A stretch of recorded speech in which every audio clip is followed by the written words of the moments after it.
کہ نبی صلی اللہ علیہ وسلم نے ایمان اختیار کیا، ایمان کی دعوت دی اور اس واسطے میں پوری زندگی لگا دی، ہجرت کی، اپنے سر اور اپنے بدن کو زخمی کروایا، اپنے پیاروں کو اپنی آنکھوں کے سامنے خون میں لت پت شہید ہوتے ہوئے دیکھا اور دم مارا۔ تو پہلی چیز سنت کی یہ ہے۔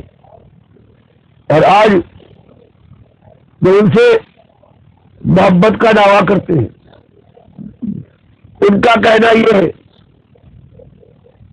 کہ صرف یہی نہیں کہ اللہ کے نبی صلی اللہ علیہ وسلم آخری رسول، اللہ کے سب سے محبوب بندے ہیں، بلکہ آج دنیا میں کہنا شروع کیا ہے کہ جس چیز کو آپ مٹانے آئے تھے اسی چیز کو آج اللہ کے نبی صلی اللہ علیہ وسلم پر لگا دیا کہ اللہ نور کا ہے اور نبی صلی اللہ علیہ وسلم اللہ کے نور کے ٹکڑے ہیں۔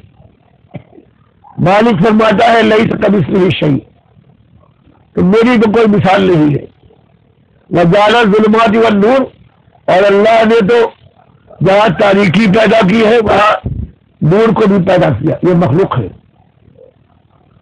تو یہ اللہ کے ساتھ اللہ کے نبی صلی اللہ علیہ وسلم کو، اس نبی صلی اللہ علیہ وسلم کو جو اللہ کے سامنے 5 وقت مسجد میں اپنا ماتھا ٹیک دیا کرتا، جو راتوں کو کھڑا رہتا تھا اللہ کے سامنے یہاں تک اس کے پیر سوج سوج کر پھٹ جاتے،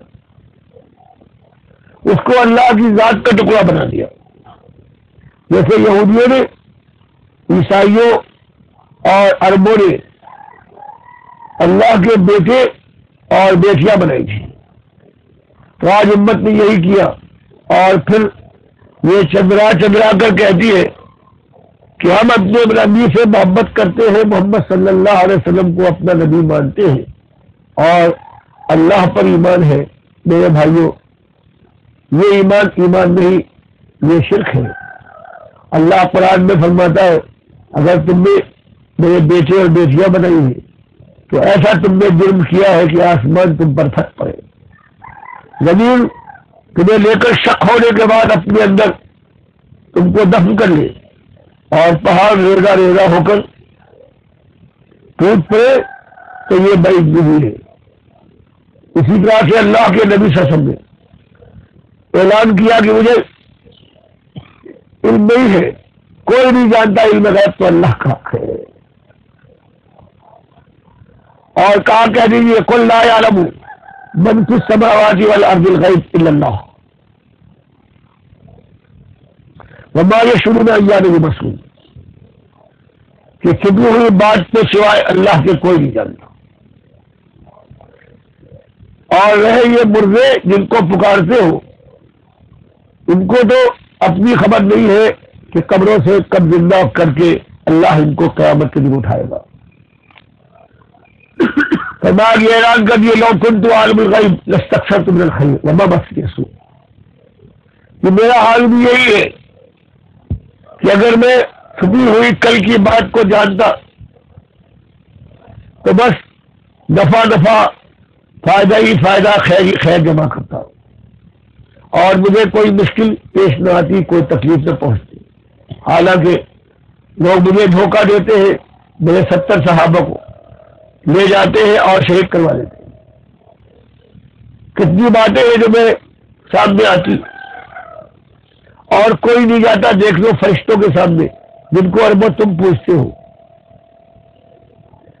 جب انہوں نے یہ کہا کہ مالک ہم تیری حمد ثنا تقدیس اور تحمید کے لیے موجود ہے، یہ انسان کہیں اس زمین میں خون نہ بہائے،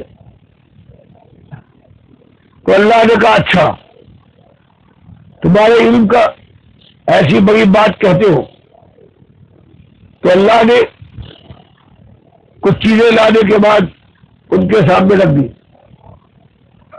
اور کہا بتاؤ ان کے نام کیا ہے؟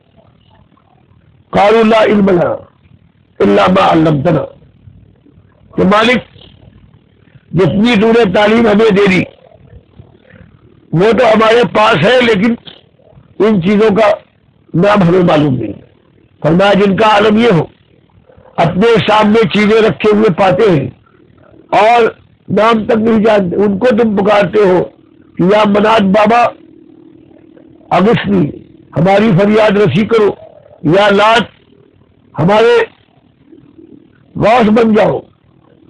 فرمایا ابراہیم علیہ السلام کے پاس فرشتے آئے انسانوں کی شکل میں. وہ مہمان سمجھے گھر سے کھانا لا کر پیش کیا، اور جب انہوں نے کھانے کے لیے ہاتھ نہیں بڑھایا تو خوف کھائے اور چہرے کا رنگ بڑھ گیا. فرشتے جو انسانی شکل میں تھے یہ پہچان گئے کہ یہ رسول پہچان نہیں پائے ہیں کہ ہم فرشتے ہیں، کھائیں گے نہیں. اس لیے انہوں نے کہا آپ خوف میں کھائیے، ہم اللہ کے فرشتے ہیں، ہم کھانا نہیں کھاتے. تو اس ایک واقعے سے اللہ نے بتایا کہ دیکھو پیغمبروں کو پکارنے والوں، پیغمبر کے سامنے فرشتے انسانی شکل میں آتے ہیں اور فرشتے پہچان نہیں پاتے کہ یہ کھانا لینے گئے ہیں، انہیں روک دیتے. خود وہ نہیں پہچان پاتے کہ یہ فرشتے ہیں، ورنہ کھانے کا انتظام نہ کرتے. اندر جو ان کی اہلیہ ہے، یہ اتنی بڑی ولیہ ہے حضرت سارہ، ان کو اگر خبر ہوتی تو کہتے کہ آپ کیوں پریشان ہو رہے ہیں، یہ فرشتے آئے ہوئے ہیں، یہ کھانا نہیں کھائیں گے. تو مالک نے بتایا سامنے چیز موجود ہے لیکن عالم الغیب یہ ملی گئی. ایک پیغمبر کو 100 سال کے بعد وہ موت کی کیفیت میں ہم ڈالنے کے بعد اس سے پوچھتے ہیں کب لبثتا، کہ میرے پیغمبر اس موت کی کیفیت میں کتنے دنوں رہا ہوگا.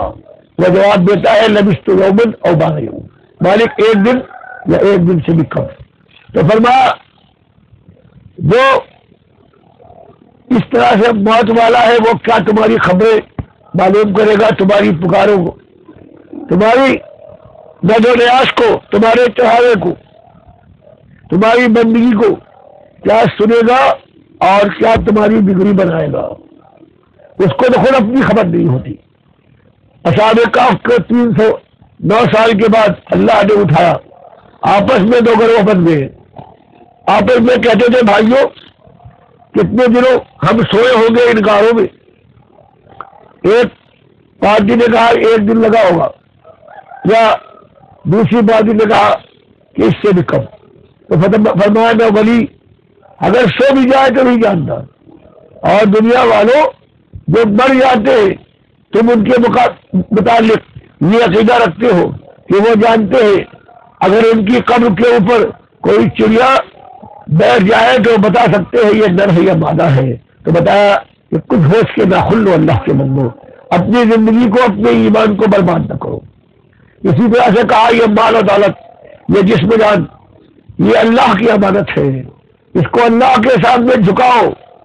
اگر نظر و نیاز کرنا ہے تو اللہ کی نظر کرو، مالک کا احسان ہے. کسی اور کی نظر کرو گے تو یہ مال میں شرک ہے. اللہ کے سامنے جھکو. یہ لوگوں تم قبروں کے سامنے جھکتے ہو، تم پیروں کی قدم بوسی کرتے ہو. یہ سارا یہ کفر شرک جو آج پھیل گیا ہے، یہ جو نقلی کعبے بنے ہیں جن کے لیے اللہ کے نبی صلی اللہ علیہ وسلم نے منع فرمایا تھا کہ دیکھو قبر کو پکا نہ کرنا، اس کے اوپر کوئی عمارت نہ بنے، اس کے اوپر مجاور نہ بیٹھنا، یہاں میلے لگے. آج عرس ہونے لگا بالکل حج کی طرح سے، آج اللہ کے گھر کی طرح سے یہ اللہ کے بندوں کے گھر بنائے گئے، اور ان کا ہر سال حج کی طرح سے عرس بنایا گیا. اور عرس کے موقع پر یہ اللہ کے بندے جو اپنے کو مسلمان کہتے ہیں، انہوں نے بڑی پابندی لگائی جو احرام کی پابندی ہوتی ہے. کبھی ننگے پیر چل رہے ہیں، بابا کے پاس جا رہے ہیں، اور کبھی ننگے سر. پھر تلبیہ ان کا یہ ہے کہ لبیک اللہم لبیک کی جگہ پر باہو حق باہو بے شک باہو. پھر پہنچنے کے بعد حجر اسود کو اللہ کے نبی صلی اللہ علیہ وسلم نے ہاتھ بھی لگایا ہے، چوما بھی ہے، اور ایک سنت بنائی ہے کہ اس کے بعد اس طریقے سے طواف کعبہ کرو. عمر رضی اللہ تعالیٰ عنہ نے اپنے زمانے میں لوگوں کو مخاطب کر کے کہا کہ حجر سے ابن کا حجر لا تنفع ولا تضر، تو ایک پتھر ہے، نفع و نقصان کا مالک نہیں ہے، نہ تم میں کوئی طاقت ہے، صرف تیری میں تجھ کے ڈوبتا ہوں یا ہاتھ سے استعلام کرتا ہوں کہ خالی سنت نبی صلی اللہ علیہ وسلم کی پیروی ہے۔ آج باباؤں کی قبروں کے اوپر یا تو ان کی پائکی کا پتھر ہے یا سرہانے کا یا لٹکا ہوا ہے، اس کو چن کر پھر بابا کے اس گھر کا جو ان کی قبر ہے پڑی ہوئی، ہندو کا مہاراج کھڑا ہوا ہوتا ہے، وہ مہاراج کہلاتا ہے، مسلمان کا پتھر پڑا ہوا ہے یہ بابا کہلاتا ہے، وہ جا کر پھیرے لگاتا ہے چکر، اور یہ مسلمان اپنے بابا کی قبر جو پڑا ہوا پتھر ہے اس کا طواف کرتا ہے۔ ہندو بھجن گاتا ہے، یہ قوالی ارشاد فرماتا ہے، وہ دنڈوت کرتا ہے اور یہ سجدے تعظیمی بجا لاتا ہے، اس کا حال یہ وہاں سے پرساد لاتا ہے اور یہ تبرک لے کر آتا ہے۔ اللہ کے بندے، ہندو اور مسلمانوں کا آج فرق دیکھو، تب کہیں مسلمانوں کی مائیں اور بہنیں اور بیٹیاں ہندو اور سکھوں کے بستروں پر ہیں، تو مالک نے فرمایا کہ دیکھو اگر تم اللہ سے محبت کا دعویٰ کرتے ہو تو پہلی چیز یہ ہے کہ ہمارے نبی صلی اللہ علیہ وسلم کے طریقے کو خوش دلی کے ساتھ اتباع کرو، اور نبی صاحب کی پہلی بات تھی اور وہی ایمان اور ایمان کی دعوت تھی۔ اس کے بعد ایمان کے بعد پھر عبادت آتی ہے، اور عبادت میں سب سے پہلا معاملہ ہے وہ نماز کا ہے۔ اللہ کے نبی صلی اللہ علیہ وسلم نے آپ نے حکم دیا بلال رضی اللہ تعالیٰ عنہ کو کہ کھڑے ہو جاؤ اور اذان دو، اور اذان کو شروع کیا اللہ اکبر اللہ اکبر اللہ اکبر اللہ اکبر سے۔ میں اس سے پہلے کوئی چیز نہ ختم کرنے کے بعد کوئی اور چیز،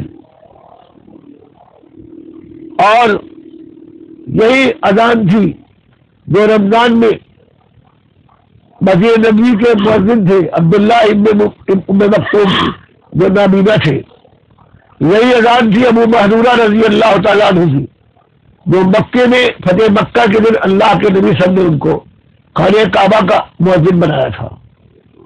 تو بتاؤ یہ اتباع نبی ہے یا یہ کہنا ہے کہ اللہ کے نبی صلی اللہ علیہ وسلم کوئی بات بھول گئے، وہ خیر کی بات سے واقف نہ تھے، ہم نے اس کو ایجاد کیا ہے اور ہمارے بزرگوں نے ہمارے مولانا نے اس کو بنایا ہے، یہ زیادہ اچھی بات ہے۔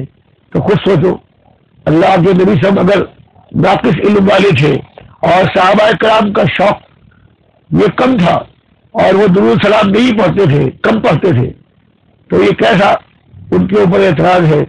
اپنے ایمان کی خیر بنائے، خیر بنانے والے لوگ کہتے ہیں آخر اس میں حرج کیا ہے، اچھی بات ہے۔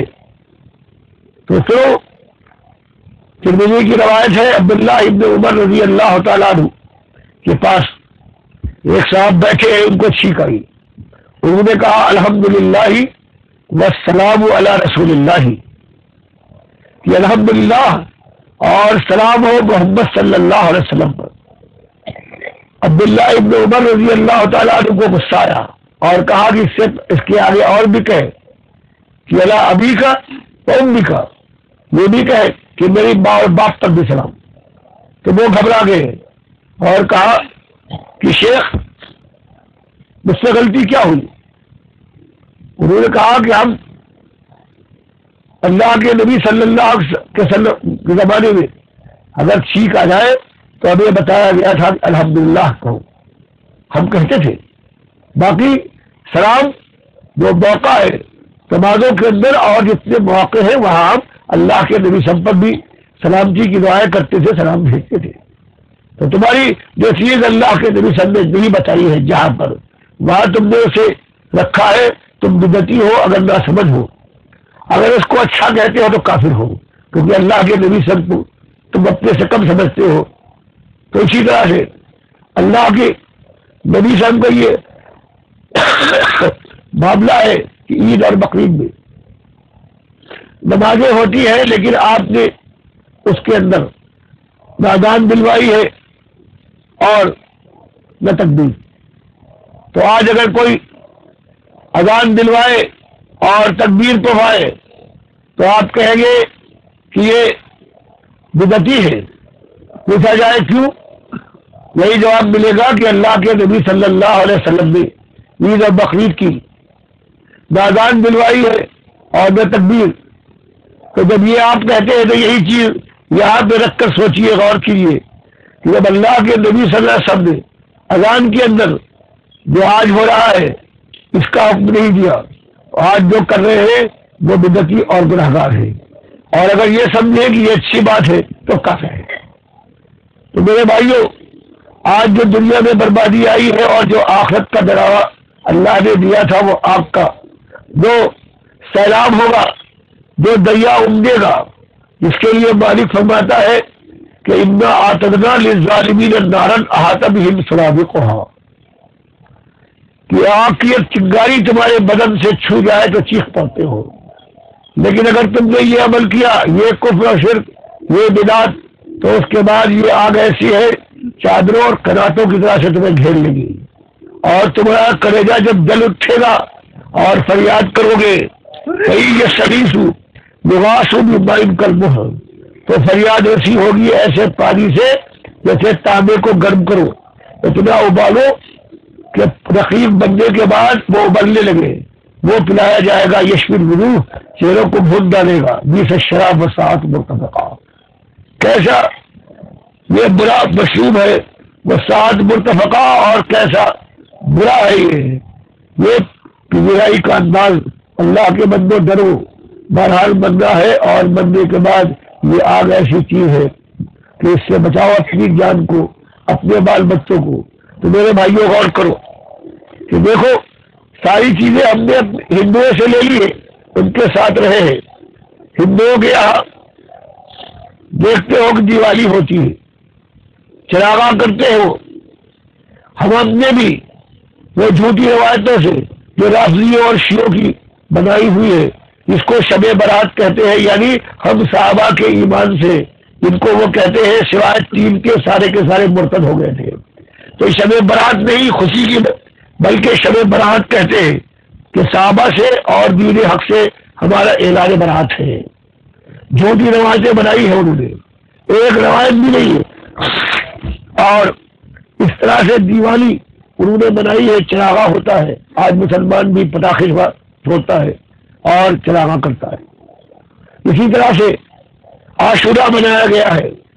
عاشورہ کے معنی 10 دن کے ہیں، اور ہندوؤں میں دشہرا ہوتا تھا. ہندوستان سے آئے ہوئے یا پرانے لوگ جو بوڑھے ہیں یا ہندوؤں کا انہوں نے حال دیکھا تھا کہ وہاں انہوں نے رام اور راون 2 کو بنایا تھا. آج مسلمانوں نے ان کی نقل میں رام اور راون بنایا ہے. رام انہوں نے بنایا ہے حسین رضی اللہ تعالیٰ عنہ کو، اور راون بنایا ہے اللہ کے اس بندے کو جس کے لیے محمد صلی اللہ علیہ وسلم نے خوشخبری سنائی تھی بخاری کی حدیث میں کہ وہ بخشا بخشایا اور بخشا بخشاؤں کے سردار ہے. نبی صلی اللہ علیہ وسلم نے فرمایا جیش من امتی کہ سب سے پہلا لشکر میری امت کا یغزون مدینہ قیصر، جو قیصر کے دار حکومت کے اوپر حملہ آور ہوگا وہ بخشا بخشایا ہے سارا لشکر.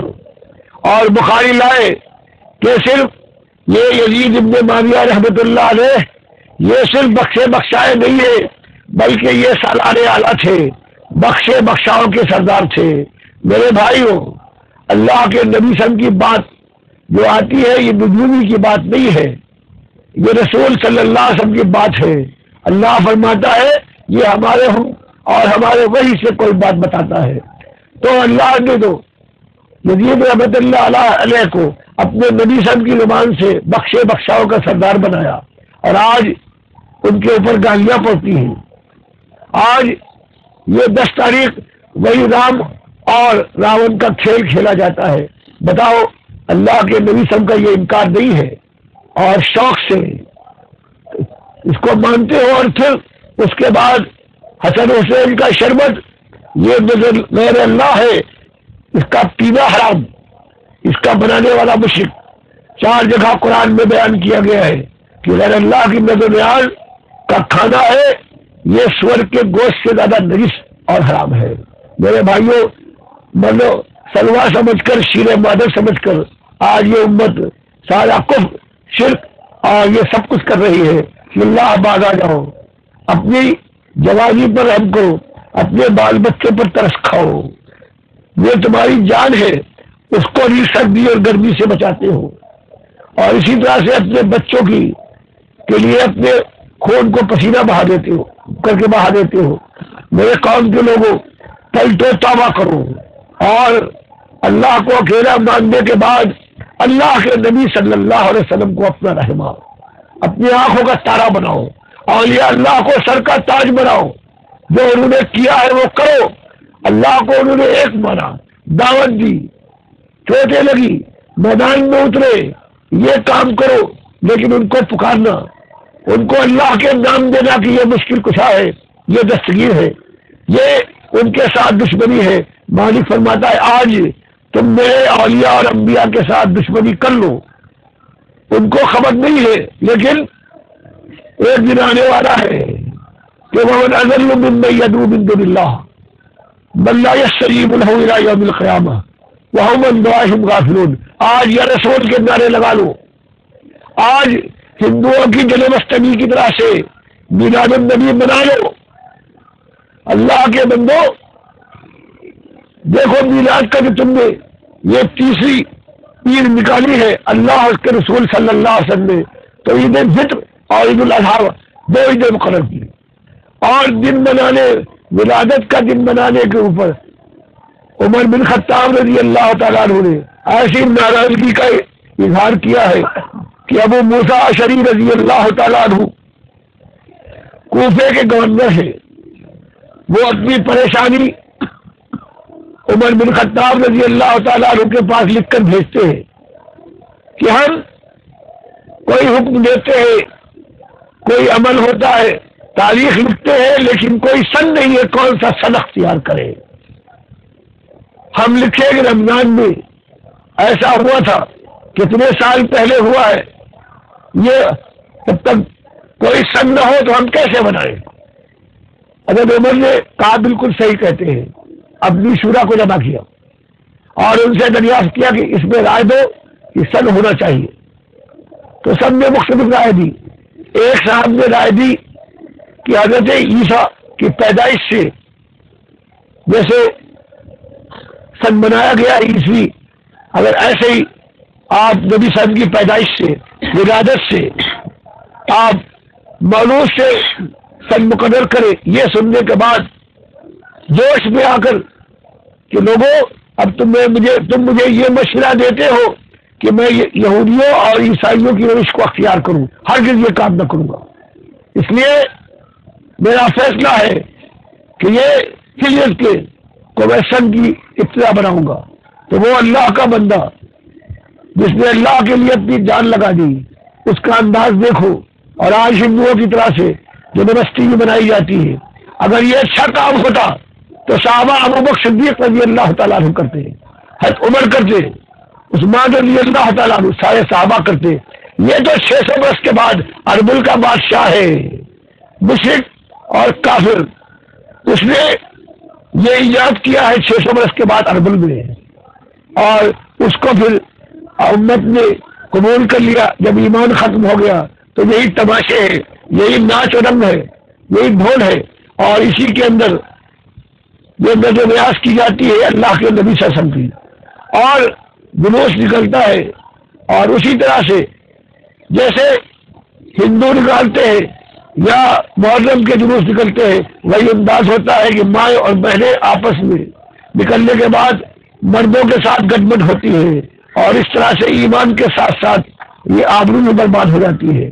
میرے بھائیوں، اللہ تمہیں توفیق دے، پروردگار مرنے سے پہلے توبہ کر کے اور صحیح طریقے پر پرتنے کی توفیق دے، اور ان مولویوں اور پیروں سے جنہوں نے اپنے پیٹ کے لیے امت کو برباد کیا ہے، اللہ نے فرمایا یہ تمہارا مال کھائیں گے اور شیطان کے راستے پر ڈال دیں گے، ان سے ہوشیار ہو جاؤ، ان سے درخواست کرو، ان سے کہو کہ اللہ ہمارا مال کھاتے ہو، اور نہ کھانا چاہیے، تو کم سے کم یہ تو کرو ہم کو جہنم کی آگ کی طرف نہ دھکیلو۔ تو یہ کام کرنے کے لائق ہے۔ اللہ سب کا مالک ہے، اور ایک دن اس کی بارگاہ میں پہنچنے کے بعد فیصلہ ہو جائے گا، اور آگ کی بجائے اگر جنت کا فیصلہ ہو تو یہی حق میں بہتر ہے۔ اللہ مجھ کو بھی جہنم کی آگ سے بچائے اور سارے سننے والوں کو آتش دوزخ سے محفوظ رکھے۔ اقول قولی ھذا واستغفر اللہ لی ولکم ولسائر المؤمنین۔ آپ معلوم کرنا چاہتے ہیں تو میری کتاب ہے، اس میں بخاری، مسلم اور قرآن کے حوالے سے ثابت کیا گیا ہے کہ عذاب قبر یقینی ہے، لیکن اس دنیاوی قبر میں نہیں بلکہ برزخ میں ہے، اور قیامت تک ہوتا رہے گا۔ یہ کتاب مل جائے گی آپ پر اس مسجد سے، آپ حاصل کرنا چاہے عذاب قبر کے نام سے، جہاں اور کتابیں ملے گی وہاں یہ بھی، اور بغیر کسی قیمت وصول کیے ہوئے۔